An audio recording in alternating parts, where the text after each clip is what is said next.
Greetings, I'm Barrett and welcome to Meet Me at the Table. Today we're going to be doing an unboxing of the Kickstarter version of Legends of Sleepy Hollow. It has our stretch goals and all the other bells and whistles that were part of the Kickstarter that took place in 2017. It has taken a long time to get this game to development. There's a lot of things that went on behind the scenes during the Kickstarter that made it take this long to get out to the public. And if you're interested in learning more about why it took so long to get this game to the consumers, please go check out their Kickstarter. Also, Ryan over at Meeple Marathon did an unboxing of Sleepy Hollow as well, and he discussed a lot of the intricacies that went on behind the scenes. So if you want to go check out his, please do. He did a great job. I'll put a link to it in the description below, so if you want to know more information on why it took so long to get this game out. Now, we're going to dive into these boxes, see what they're all about, and if you're excited to see what is inside the Legends of Sleepy Hollow, a cooperative campaign game of American Gothic horror, then I need you to meet me at the table.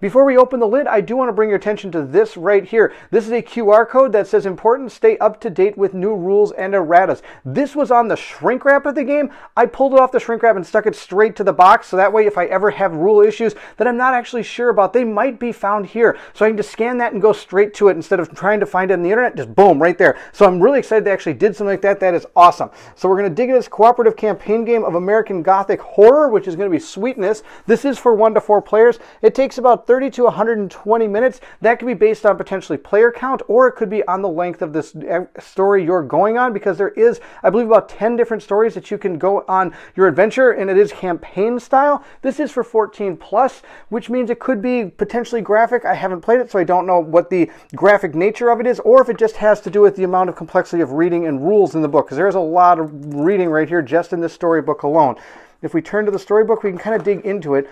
It looks like they start with an introduction, which is fantastic. Hopefully it teaches you all about the game in a really laid out format. I hope. That'd be awesome. I do want to bring this to the channel. I'm hoping to do the at least introduction and potentially one of the next stories as well. If you're interested in seeing those, please leave a comment about that in the video, and I will take note of all the people that are interested in this game, and I will potentially bring this more than just the introduction to it. Here we have a how-to-play guide. Read this first. Fantastic to have that. It's going to show all the components, and it looks like it's going to probably go step by step as to how to use each of the different elements of the game. We'll put those aside and get to our punch boards. It looks first like we have potentially tiles that are going to be placed on top of the main tiles to potentially change what is in there. It looks like we have a dial here. We have some terrain. It looks like a pumpkin patch type thing. We do have, it looks like a lock. I'm wondering if that has to do with something, one of the story elementals. It's maybe for skill checks or things like that. We have other tokens as well. Looks like another type of standee here. Here's some more of these. I'll pull out. Wow, looks like the punch boards are pretty good. They just fall right out. That's fantastic.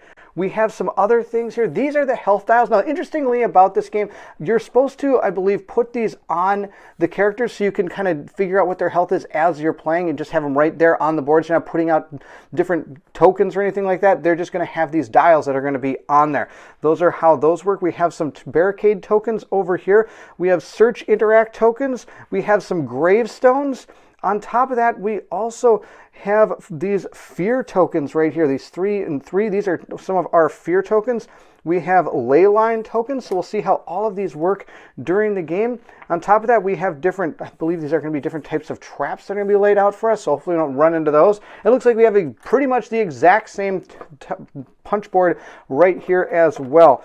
That's the other thing. We also have some HP tokens here. It looks like 50s and 25s. I believe there's going to be pretty close to the same on the same other side. It just changes some of the art and, of course, some of the numbers as well. But these are all going to be part of the game, which is pretty sweet. And they're all just punching out and falling out all over the place. So they're pretty good punch boards. Can't go wrong with those. We have a whole bunch of tiles, so we're going to take a look at those. Here are each of those punch boards. They are double-sided, and the scenario you choose to do, or as you're playing through the campaign, I should say, is going to lay these out for you, and you're going to be able to play on them. Now, I'm guessing that Most of these are going to be exactly how they're supposed to be. I'm going to guess this is a house that is all going to be laid out together, and you're going to be maneuvering around that house. So those will be the 4 first tiles. Looks like there's something on the back for potentially, it looks like, I don't know, maybe like a graveyard or a maze or something on the back of that one. Next, we have, it looks like a windmill. Looks like just some outdoor walls, and actually I think this should be an outdoor atmosphere of some kind. And then we have an indoor, oh, looks like a real creepy, maybe it's a basement of some kind that we're going to be in. Then if we continue on, it looks like this could be maybe a cathedral. It looks like a broken down cathedral of some kind. Oh, look, it's even got a neat little organ up here. That's kind of cool. Let's flip them over and see what we got on the back. This is going to be a bridge. That's awesome. It wouldn't be Sleepy Hollow without a bridge, right? Oh, that's amazing. Then we have, I'm going to guess, a library, it looks like, of some kind. Looks like a big library, maybe it's a mansion of some kind, and then that one's not double-sided, but that's okay. We're going to look in the bottom of this. I'm sure there's some other things here. There's a whole bunch of cards. Now, this is a campaign game. These are empty boxes. I'm sure they're not empty boxes. They're very lightweight boxes, and we do not use until we're instructed to, according to what it says on here. I'm not going to be opening any of these. I'm not going to be spoiling any part of the game as we go through this unboxing. I'm sorry if you're interested in seeing some spoilers. There probably are some other good unboxings out there that probably go through each of these cards so you can take a look at them. So if there are anything I'm not supposed to show you, sadly, I'm not going to. We will look at some of those cards soon, though. We're going to remove this as well. And then we have our player boards. Each one is going to have their own player board, and I'm sure they're going to have their own abilities. So it looks like here we have Emily Van Winkle. She has 0 defense. Of course, we'll look through and go into more in depth during a playthrough of this to find out what this is all about. Damage bonus of 0, range of 2 with her bow. And these are indented, so you can place cards here as well as you go through the game. You're going to probably gain upgrades for your character. These are also indented as well, and you're going to be able to probably put tokens here that are going to influence what you're doing and what you decide to do in the game. There's different skill cards. Accessories are going to go down here. We have items and relics over on this side, and then an ultimate battle ability. Oh, that's going to be awesome. I want to see ultimate battle abilities. Those are going to be really cool. We'll flip over the next one. Oh, this is cool. Look at this. I didn't realize this. You actually slide the cards in. You don't even have to put them on. I think you can slide them in. Let's see. Yeah, I think you're going to slide the cards in there, which is kind of cool. We have Elijah Capel. He has 0 defense, 0 range, and 0 damage, but it does have 7 health, 5 actions, and 3 move. He's a minister, so each one of these are going to be a little bit different. For example, we have Jeremiah Picky, the Undertaker. I apologize if I'm saying these wrong. He starts with a little bit of defense. He's more of I'm guessing a frontline attacker of some kind, or maybe a tank of some kind. 8 health, 5 actions. He does have more health than, no, not by much, Elijah, but who knows? Every health point in this game might be really, really important. And our last character is going to be Mathis. He's a war veteran. Well, if anybody's going to be good in the game, it's probably the war veteran. He's got 8 health. Look at this. He got +1s all over the place. Oh, man, this guy's real good. Sleepy Hollow wouldn't be complete without a whole bunch of fun miniatures, so we're going to take a look at these. Of course, we still have some of the stuff from our punch boards laying around here, and we have some of the tokens that we're going to be using, and then we have these dice as well. So let's dig into some of this. First, we have some red action tokens. You're going to place these down on your character board when you're taking your actions, and each one has a certain set of actions. As you saw, some have 5, others have potentially less or more. I believe one of them had 4. I think most of the other ones had 5. Next, we have our fear tokens as well. They are these yellow ones right here. They're wood, so they're really nicely done. I like it. So far, I'm pretty impressed with the quality of the components. We have some cool looking dice, and they are custom. It looks like we have an orange 6-sider, but then we have some really interesting dice with pumpkins on them. Look at this, little pumpkins. You can roll 3, 2, or 1 pumpkin, or none. Well, we don't want none. We know probably what none is. None is usually probably pretty bad, unless the monster is rolling none. Let's more monster nuns. I like monster nuns. We're going to look at our miniatures now and see what we can find. Here are a few of the miniatures. We have these goblikins right here. Looks like we have, what is these? Shirakorts or Shikaroots. There's like I'm guessing a tree type creature. And then we have these pumpkinlings as well. We have pumpkinlings.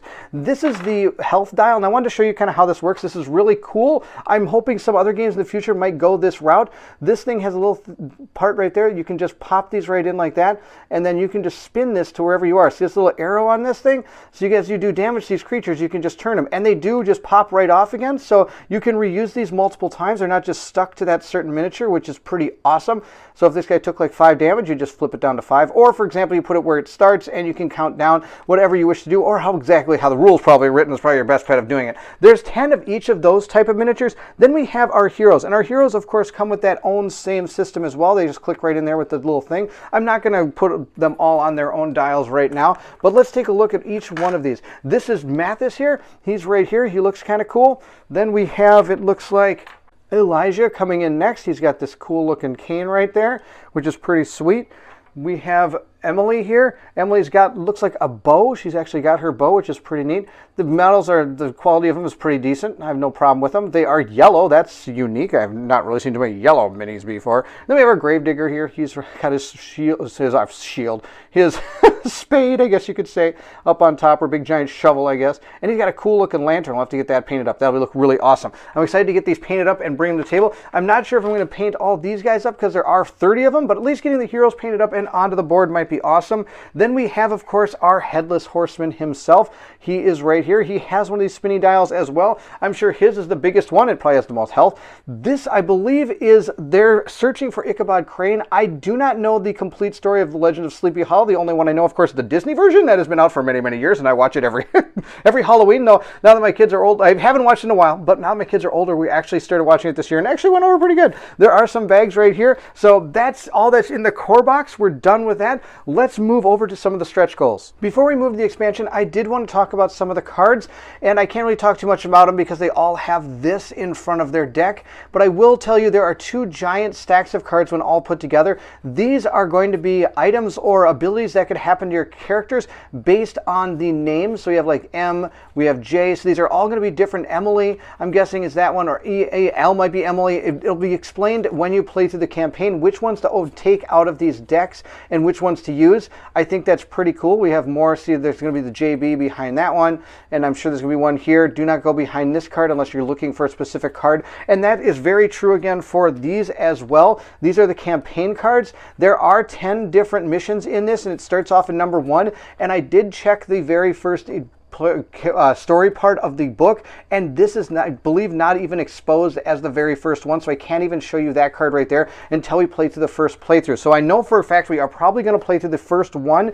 at least so that you can see how that mechanic works. Sadly, I can't show them during this unboxing, but I do have the ability to show you these. These are the enemies, and you are going to be able to see a little bit about these enemies right here. We have our Pumpkinlings level 3. We have Pumpkinlings level 4, so they are going to become more difficulty, and they're going to gain difficulty as you go forward, which is pretty cool. Let's start at the level 1 here. It says it has 2 move, 2 health, 0 range. Its attack is X damage, where X is the number of Pumpkinlings in this location.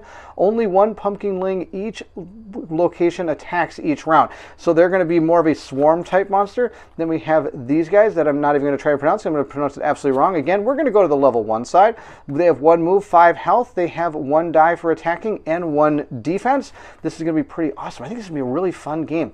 I'm going to definitely be digging into this one and getting it to the table. Goblin Kings have 10 health. Look at that, 10 health. And they have 1 range and 1 move. They do 1 die plus 1 damage. I really enjoy games that actually, they give you at least damage as you play. You're not just rolling a die, hoping, and if it doesn't happen, oh, you get nothing. But, you know, it works for some games. I'm excited when games are able to at least give you a little bit of damage when you attack, even depending on if the dice go poorly for you. Let's move into the Ghosts of Tarry Town, not Tarry Town. Tarry Town's from The Legend of Zelda. Tarry Town. Tarry Town. Oh, makes me want to go play Zelda right now. Tarry Town, the expansion to The Legend of Sleepy Hollow. Again, we're going to have a deck of cards. I'm not even going to open them because I'm sure it's a beware type thing, and they're all going to have to do with the story that goes along with this. We have a few tiles I'm going to look at, and then it looks like we have the storybook that goes along with this. This might just be a one-off that you're going to be able to play that continues. Oh, it's chapter 11, so this is going to continue the game. That's kind of cool. So even if you don't have this and you get to the end, you can be fully satisfied with what you did, but as you can continue it playing through the expansion, which is pretty cool. I'm not going to open these. Let's just take a look. They do have some writing on them. Location 10, the churchyard. Location 11, Van Geer Walkway. Location 12, Van Geer Residence. So this is all going to have to do with that one storybook, and I'm sure a lot of these words are going to be explained as you play through it. I don't know if we'll ever get to the expansion, but who knows? Maybe we will. Next, we have a small solo experience called Lost in the Woods, a solo adventure by Robert Johnson. which is not one of the main creators. The main creators were Ben Peinbach and Matt Riddle. I hope I said those names right. If I don't, I apologize. So this might have been made after they had completed the game. This guy just made one that kind of went along with it. This is going to be the rules for it, I'm sure. And then this is just a solo experience. I'm sure this is the timer for it. And then it's going to be just a little deck of cards that you're going to play with. Oh, there's even some little things in here. Let's take a look. Maybe a little miniature. Nope. Oh, these are just going to be the things to keep the clock together. This is the punch outs for the clock. So you have a clock and a small little deck of cards, and you're going to have to see if you can get Ichabod Crane away from the Headless Horseman before it's too late. I'm not going to open the deck of cards because I'm sure they're an experience in themselves. That's all that is. I do have some extra dice that came with it, but we've already seen what the dice look like. And the last thing I have is a small little envelope here that has some things in it. Let's take a look. I could be wrong, but I believe these are going to make the game more challenging. It looks like it gives an advanced and an ultimate difficulty. I'm guessing. I'm not exactly sure what these are. There's one for each chapter, though. We have the first one and the second one. Our first one here does say up here, Persuasive Fear. At the start of each legend's turn, they gain 1 fear. Play using the advanced rules above, as well as the following spawn list and round actions. So this would, I believe, make it more difficult and give you a harder challenge. I could be wrong, but I believe that's what it is. And the last few cards I'm not able to look at because they look like totems for our heroes here, and I'm sure you're going to be able to get them as you play through the game. So that is what was in that little envelope that we have, and this was the Lost in the Woods expansion here. That, well, it's not really expansion, it's a little solo experience. Can you save Ichabod from the Headless Horseman, which is kind of cool. I might just dig through that too as well. And that is it. That is the Headless Horseman's Extravaganza, The Legend of Sleepy Hollow. Again, I do recommend putting this on the box, so if you ever have any issues with some of your rules, you could probably just check that out and see what it is. The Legend of Sleepy Hollow. This is going to be super fun. I'm going to get some of those miniatures painted up, and we're going to get this to the table. I think this is going to be a really fun game. I'm excited to see how the campaign evolves and expands as we go through it, and how much our decisions in the game matter as we play through it, or do they not matter at all, and you just follow a written quest, which could be cool as long as the quest is pretty awesome. That's it. That's The Legend of Sleepy Hollow. I hope you enjoyed the unboxing. If you did, don't forget to like, subscribe, and hit that bell symbol so you know when the playthrough for Legends of Sleepy Hollow comes out. Also, please feel free to leave anything in the comments below. I would love to hear from everyone. Are people actually getting their copy of the game in 2017? It was supposed to be out 2018, but here we are. We have it. It's 2022, or you think? So our adventure will begin. It's going to be sweet. Again, thank you so much for watching, and if you're excited to see The Legend of Sleepy Hollow and anything else on my channel, then I need you to meet me at the table.